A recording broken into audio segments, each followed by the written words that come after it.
مولاي صل وسلم دائما أبدا على حبيبك خير الخلق كلهم محمد سيد الكونين وثقلين محمد سيد الكونين وثقلين والفريقين من عرب ومن عجم مولاي صل وسلم دائما أبدا على حبيبك خير الخلق كلهم يا ربي بالمصطفى بلغ مقاصدنا يا ربي بالمصطفى بلغ مقاصدنا واغفر لنا ما مضى يا واسع الكرم مولاي صل وسلم دائما أبدا على حبيبك خير الخلق كلهم والحبيب الذي ترجى شفاعته والحبيب الذي ترجى شفاعته لكل هول من الأهوال مهتهم مولاي صل وسلم دائما أبدا على حبيبك خير الخلق كلهم مولاي صل وسلم دائما أبدا على حبيبك خير الخلق كلهم.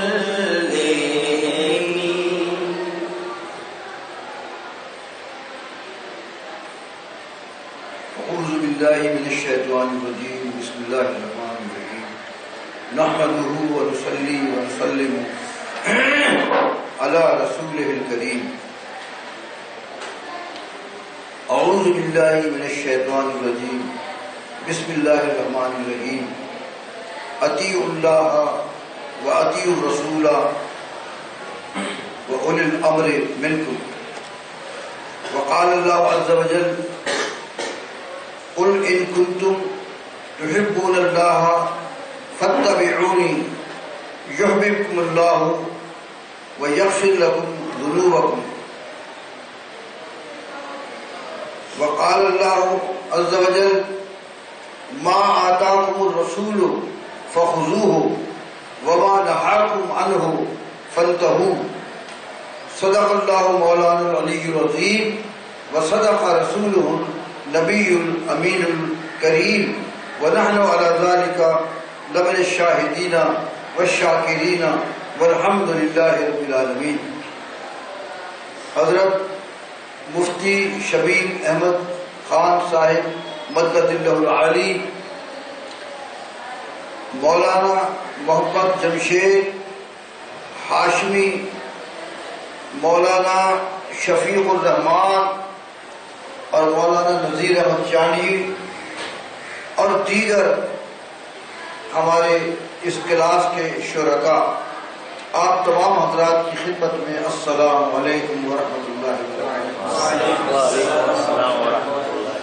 جیسا کہ آپ حضرات کو معلوم ہے، ہم امام ابو عبداللہ محمد بن اسماعیل البخاری متوفہ 256 ہجری کی مشہور زمانہ حدیث کی کتاب صحیح البخاری کا افتتاح کر رہے ہیں. تو صحیح البخاری حدیث کی کتاب ہے، اس کا تعارف اور اس کے مصنف امام بخاری کا تعارف میں انشاءاللہ العزیز اگلے دروس میں آپ حضرات کے سامنے پیش کروں گا۔ آج کی اس مجلس میں میں آپ کے سامنے ضرورت حدیث اور حجیت حدیث کے موضوع پر کچھ گزارشات پیش کرنا چاہتا ہوں۔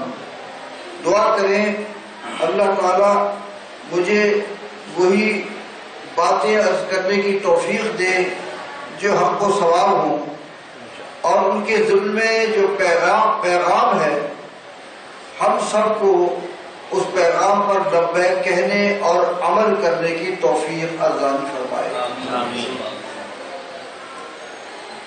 بعض لوگ یہ کہتے ہیں، یعنی منکرین حدیث، جن میں سر فہرست عبداللہ چکڑالوی تھے اور موجودہ زمانے کے غلام احمد پرویز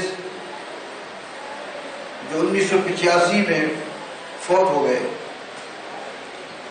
اور مشرقی پاکستان جو سابقہ مشرقی پاکستان اب تو بنگلہ دیش ہے،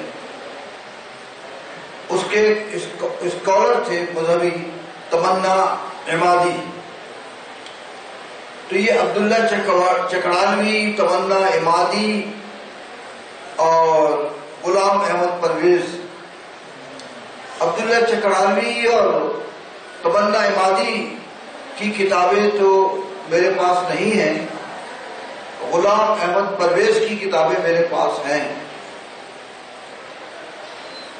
ان کی 3 کتابیں ہیں، ایک تو لغات القرآن ہے، اتنی موٹی ہے لغات القرآن، اور دوسری کیا نام ہے؟ مطالب الفرقان، مطالب الفرقان، اور تیسری ہے مطالب القرآن۔ یہ ضخیم کتابیں، مطالب الفرقان کی بھی کوئی 17-18 جلدیں ہیں، اور مطالب القرآن کی بھی اتنی ہی جلدیں۔ یہ لوگ جو ہیں،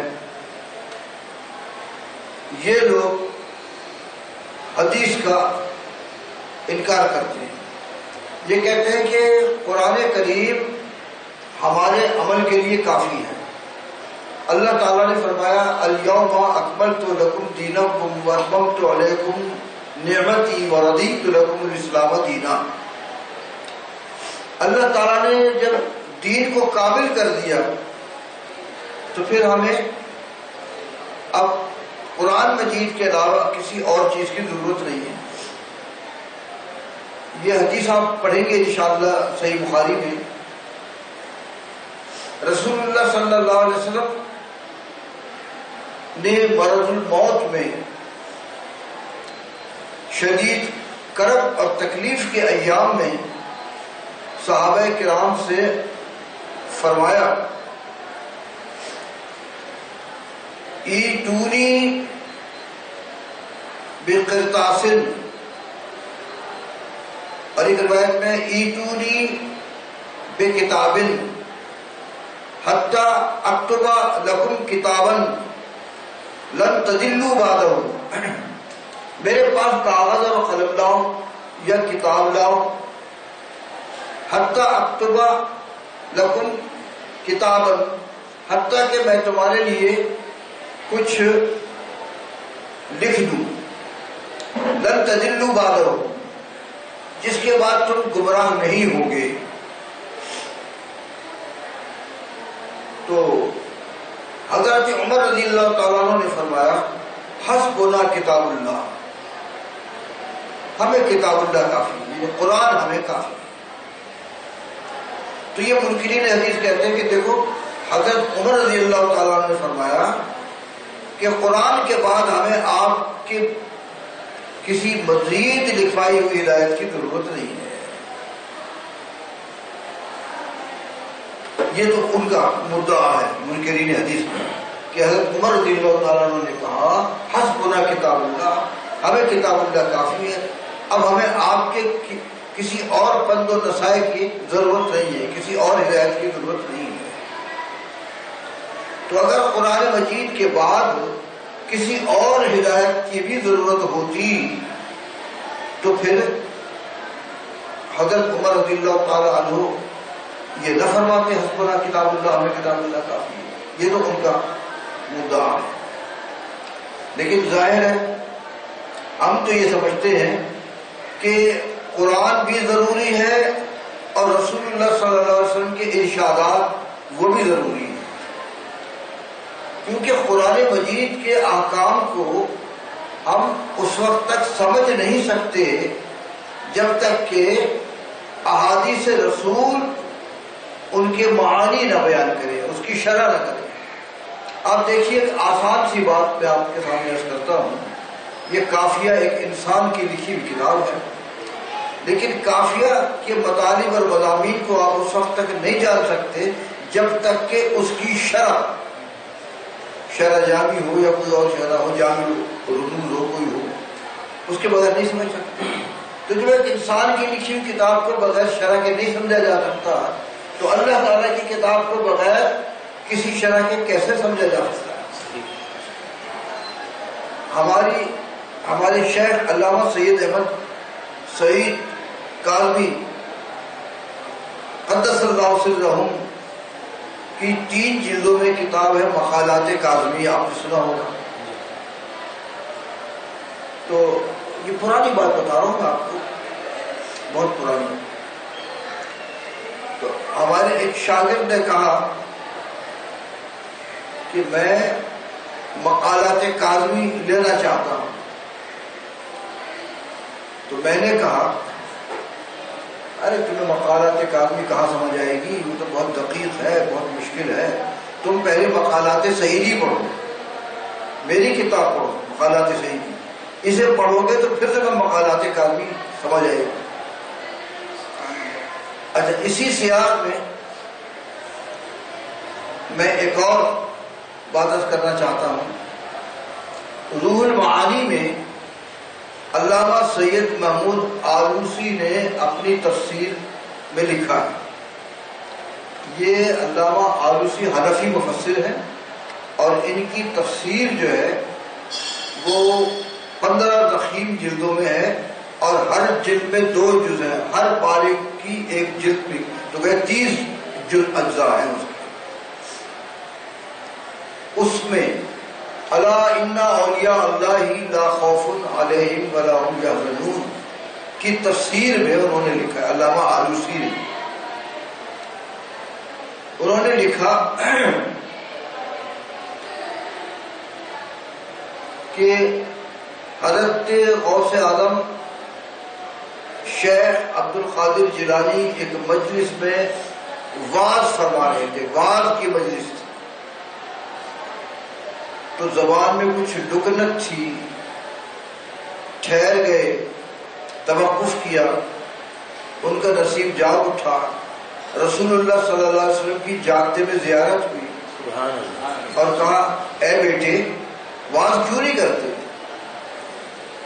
عرض کیا یا رسول اللہ ان فصحائے بغداد کے سامنے، بڑے بڑے فصحاء بلغاء اور بغداد کے بیٹھے ہیں، ان کے سامنے مجھے لب کشائی کرنے کی جرات نہیں ہو رہی، ہمت نہیں ہو رہی۔ تو رسول اللہ صلی اللہ علیہ وسلم نے 6 مرتبہ اپنا لعاب دہن حضرت غوث اعظم رضی اللہ تعالی عنہ کے منہ میں ڈالا اور کہا اب بات کریں۔ بات کرنے لگے، پھر رک گئے، تو پھر حضرت مولا علی رضی اللہ تعالی عنہ کرم اللہ وجہہ الکریم وہ ظاہر ہوئے اور کہا اے میری بیٹی بات کیوں نہیں کرتے؟ تو انہوں نے کہا ان فصحائے بغداد کے سامنے لب کشائی کی ہمت اور جرت نہیں ہو رہی۔ تو آپ نے 6 مرتبہ اپنا لعاب دہن حضرت غوث اعظم رضی اللہ تعالیٰ عنہ کے منہ میں ڈالا. حضرت غوث اعظم نے کہا اے مولا علی آپ نے 7 مرتبہ پورا کیوں نہیں کیا جس طرح سرکاری دو عالم صلی اللہ علیہ وسلم نے 7 مرتبہ میرے منہ میں لعاب دہن ڈالا تھا تو آپ نے 6 مرتبہ ڈالا ہے 7 مرتبہ کیوں نہیں ڈالا؟ تو حضرت علی رضی اللہ تعالیٰ نے فرمایا ادبن لرسول اللہ صلی اللہ علیہ وسلم، رسول اللہ صلی اللہ علیہ وسلم کے ادب کی وجہ سے کہ آپ نے 7 مرتبہ لعاب دہن ڈالا ہے تو میں بھی 7 مرتبہ ڈالوں تو برابری ہو جائے گی، تو میں نے اپنے آپ کو نیچے رکھا، سرکار کو اوپر رکھا، تو یوں 6 مرتبہ لعاب دہن ڈالا. ایک مرتبہ میں برطانیہ میں برمنگھم کے اندر، یہ بات ہے 1993 کی، 1993 میں دوسری مرتبہ، پہلی مرتبہ 1990 میں انگلینڈ کا دورہ کیا تھا 3 بار رہا، اور دوسری مرتبہ 1993 میں گیا اور تب 2 مہینے میں انگلینڈ میں رہا. تو برمنگھم میں تقریر کر رہا تھا اور میں نے 11ویں کا موضوع تھا تو میں نے یہی چیز بیان کی. تو صاحبزادہ حبیب الرحمان نے ایک پرچی لکھ کر سوال بھیجا مجھے اور کہا کہ جب رسول اللہ صلی اللہ علیہ وسلم نے 7 مرتبہ اپنا لعاب دہن حضرت غوث اعظم رضی اللہ عنہ کے منہ میں ڈال دیا تھا تو پھر کیا کمی رہ گئی تھی؟ تو جس کو پورا کرنے کے لیے حضرت علی رضی اللہ تعالیٰ عنہ نمودار ہوئے اور پھر انہوں نے 6 مرتبہ آپ کے منہ میں لعاب دہن ڈالا. تو میں نے کہا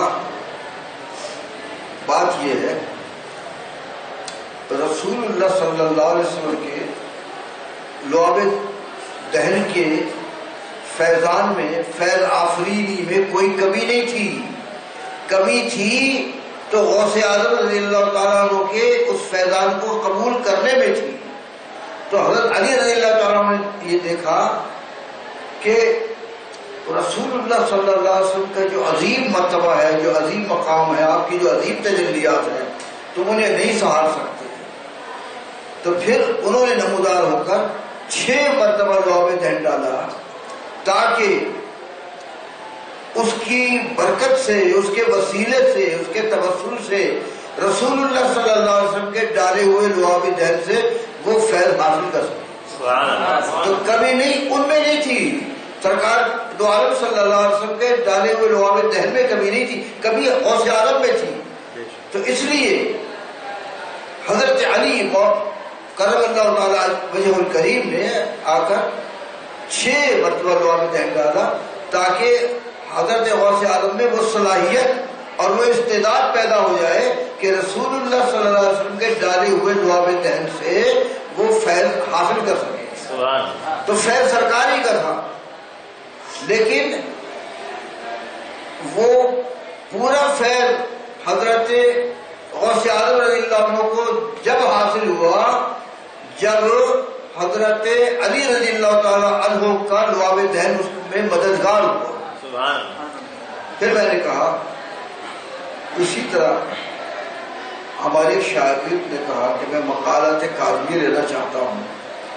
میں نے کہا رے اللہ کے بندے وہ اتنی دقیق اور مشکل کتاب ہے، وہ تمہیں کہاں سمجھ آئے گی؟ پہلے تم مقالات سعیدی پڑھو، مقالات سعیدی پڑھو گے تو پھر تم میں یہ استعداد اور صلاحیت پیدا ہوگی کہ تم مقالات کاظمی کو سمجھ سکو. صحیح. تو یہ عرض کر رہا تھا کہ حضرت عمر بن الخطاب رضی اللہ تعالیٰ عنہ نے جو فرمایا کہ حسبنا کتاب اللہ، ہمیں کتاب اللہ کافی ہے، تو اگر کتاب اللہ کے بعد احادیث کی بھی ضرورت ہوتی تو حضرت عمر یہ نہ کہتے. تو اس سے منکرین حدیث یہ استدلال کرتے کہ وہ قرآن کافی ہے.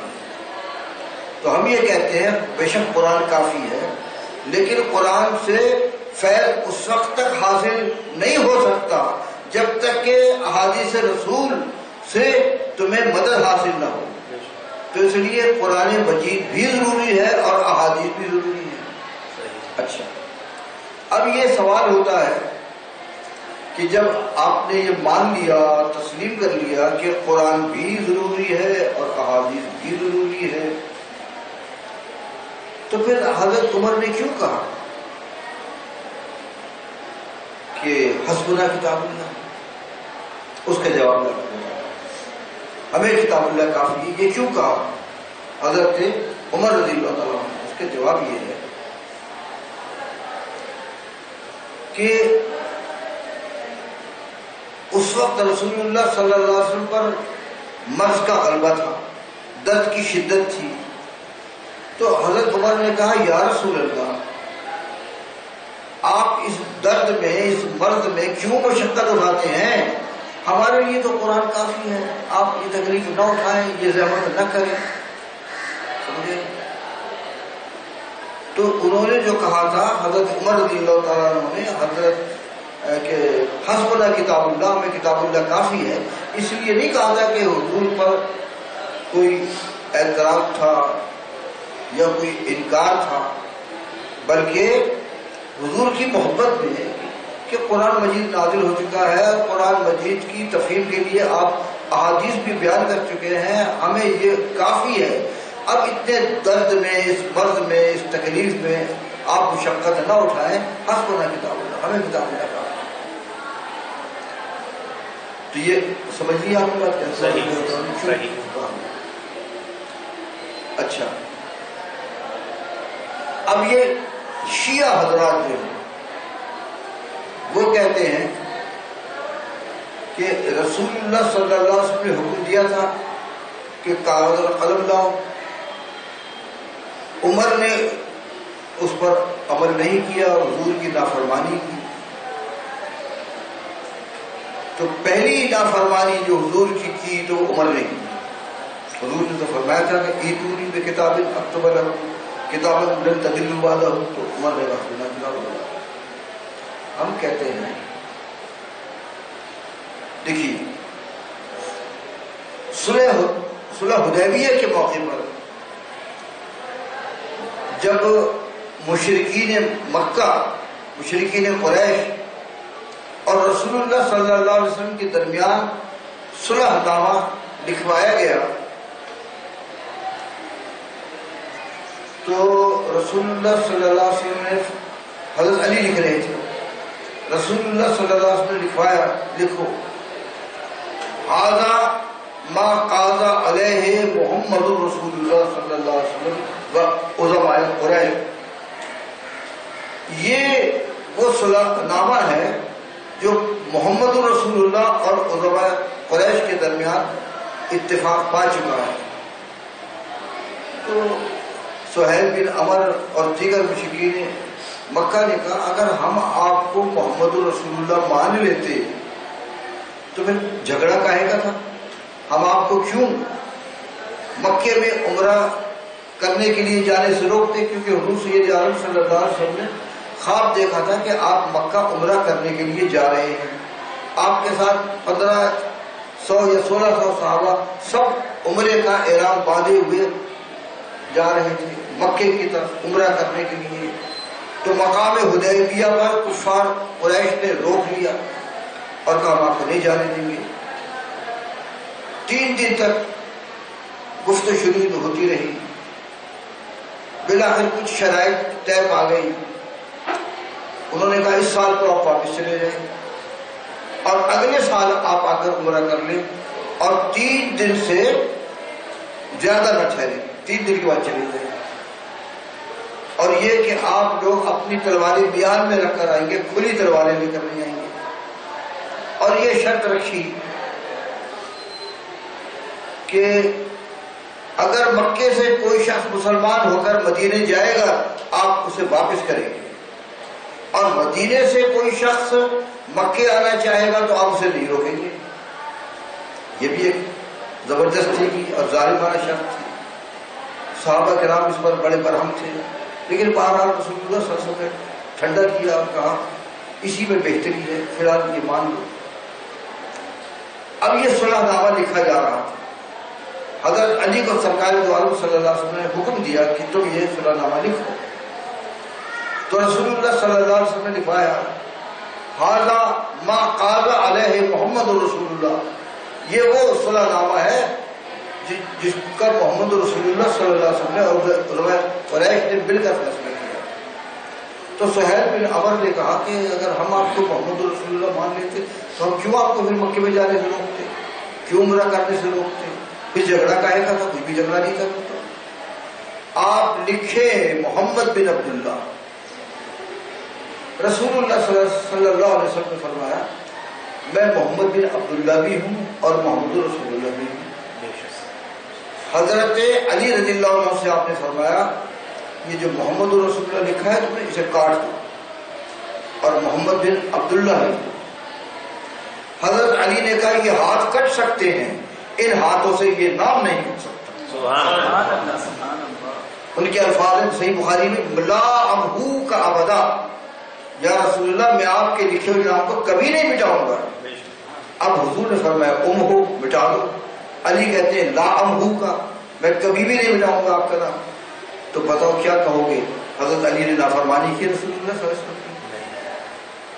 نہیں، یہی کہو گے کہ سرکار کی محبت کی وجہ سے، سرکار کے ادب کی وجہ سے حضرت علی رضی اللہ تعالیٰ نے کہا یا رسول اللہ میرے ہاتھوں سے یہ نام نہیں کر سکتا۔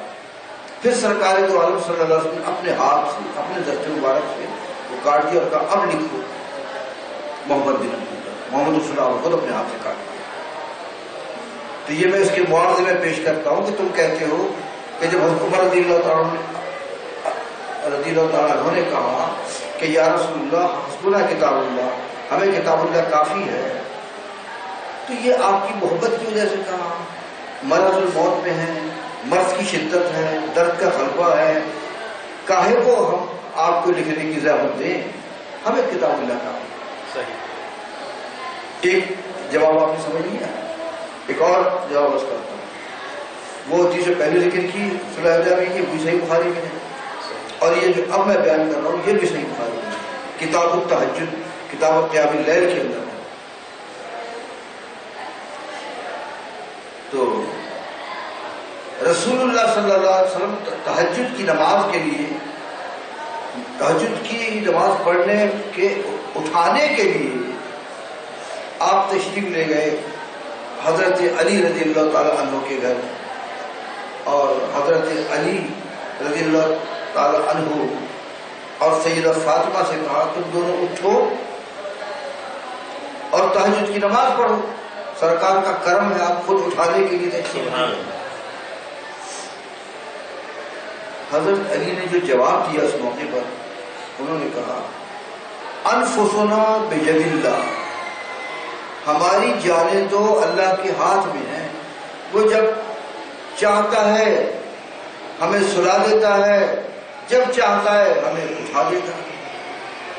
یہ جواب دیا حضرت علی رضی اللہ تعالیٰ۔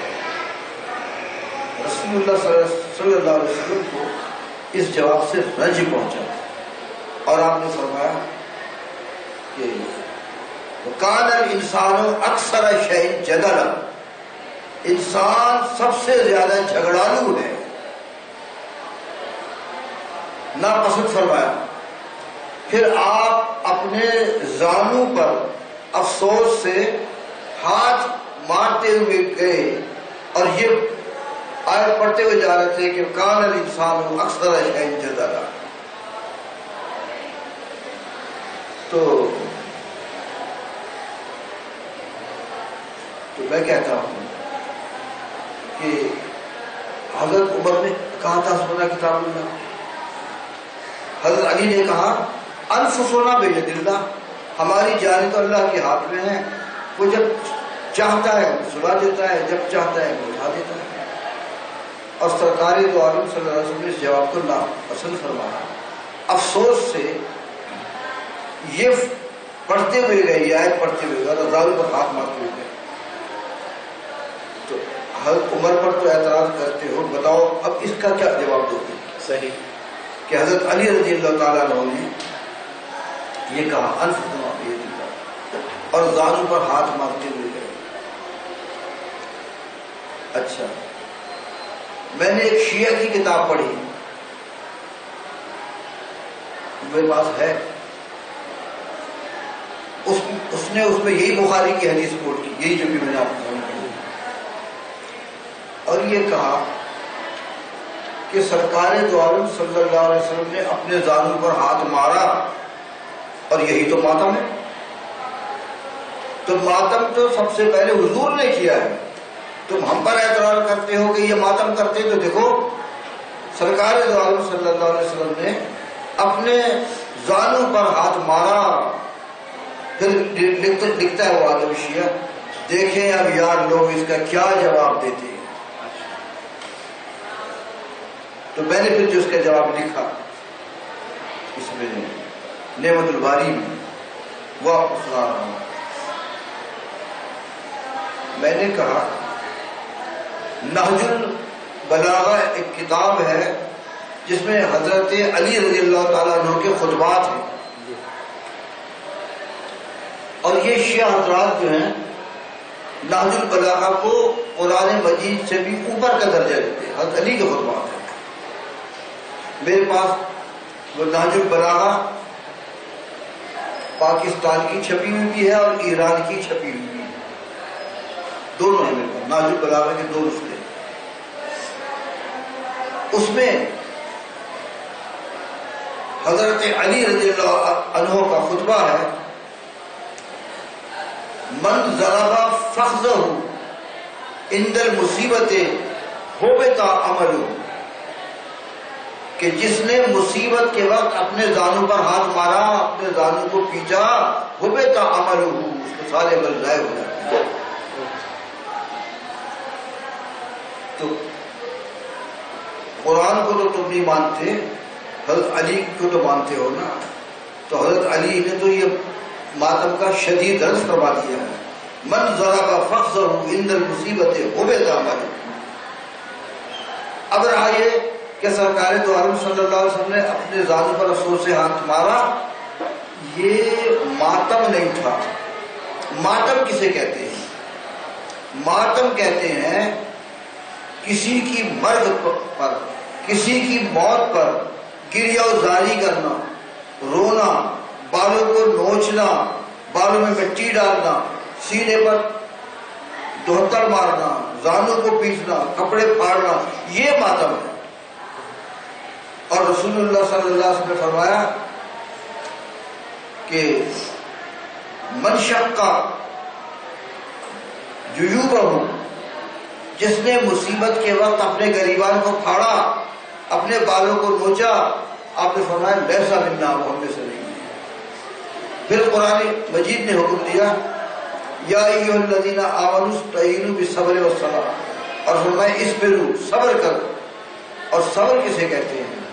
صبر کہتے ہیں کہ مصیبت کے وقت رونے پیٹنے پر ضبط کرنے کو، مصیبت کے وقت اپنے غریبان کو پھاڑنے اور بالوں کے نوچنے سے اپنے آپ کو روکنے کو صبر کہتے ہیں۔ تو قرآن مجید نے تو ماتم کا دروازہ ختم کر دیا ہے، صبر کرنے کا حکم دیا ہے۔ آپ نے فرمایا رسول اللہ صلی اللہ علیہ وسلم نے کہ آنکھوں سے آنسو بہیں، اس میں کوئی حرج نہیں ہے، اس پر آدمی کو قدرت نہیں ہے، لیکن آدمی اپنے ہاتھوں سے سینے پر مارے، اپنے زانوں پر مارے، اپنے کپڑوں کو پھاڑے، بالوں میں مٹی ڈالے، بالوں کو نوچے، جو ایسا کرے فلیسا کرے۔ تو میں نے لکھا کہ سرکار دو عالم صلی اللہ علیہ وسلم نے جو اپنے زانوں پر ہاتھ مارا، یہ ماتم نہیں تھا۔ جواب تو تمہیں دینا ہے کہ حضور صلی اللہ علیہ وسلم نے حضرت علی کے جواب کو ناپسند فرمایا، اور فرمایا وَكَانَ الْإِنسَانُ أَكْثَرَ شَيْءٍ جَدَلًا، سب سے بڑا جھگڑالو انسان ہے۔ تو حضرت عمر رضی اللہ تعالیٰ عنہ پر جو تمہارا اعتراض ہے اس کا جواب ہمارے ذمہ ہے، لیکن حضرت علی رضی اللہ تعالیٰ عنہ پر تو دو اعتراض ہیں۔ ایک وہ اعتراض جو حدیبیہ کے موقع پر انہوں نے کہا کہ لا امہو کا وعدہ، اور ایک یہ اعتراض کہ رسول اللہ صلی اللہ علیہ وسلم نے کرم فرمایا، آپ تہجد کی نماز پڑھنے کے یہ اٹھانے کے لیے تشریف لائے. چاہیے تو یہ تھا آپ کا شکر ادا کرتے، بجائے شکر ادا کرنے کے حضرت علی نے یہ جواب دیا انفسنا بید اللہ، ہماری جانیں تو اللہ کے ہاتھ میں. تو بتاؤ تم حضرت علی کی طرف سے مدافعت میں کیا کرو. خیر، تو یہ آپ کی خدمت میں عرض کر رہا تھا کہ حضرت عمر رضی اللہ تعالیٰ عنہ نے فرمایا حسبنا کتاب اللہ، ہمیں کتاب اللہ کافی ہے. باقی اس کے مضامین انشاءاللہ، یعنی بات تو یہ بیان کر رہا تھا نا آپ کی خدمت میں کہ حجیت حدیث اور ضرورت حدیث. تو ضرورت حدیث کا انکار جو کرتے ہیں منکرین، تو اس پر اس سے استدلال کرتے ہیں کہ سب سے پہلے تو حضرت عمر رضی اللہ تعالیٰ نے کہا تھا حسبنا کتاب اللہ.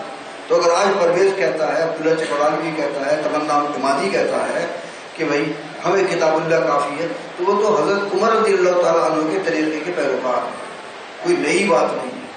باقی انشاءاللہ مباحث پہ میں کل کی خدمت میں کروں گا.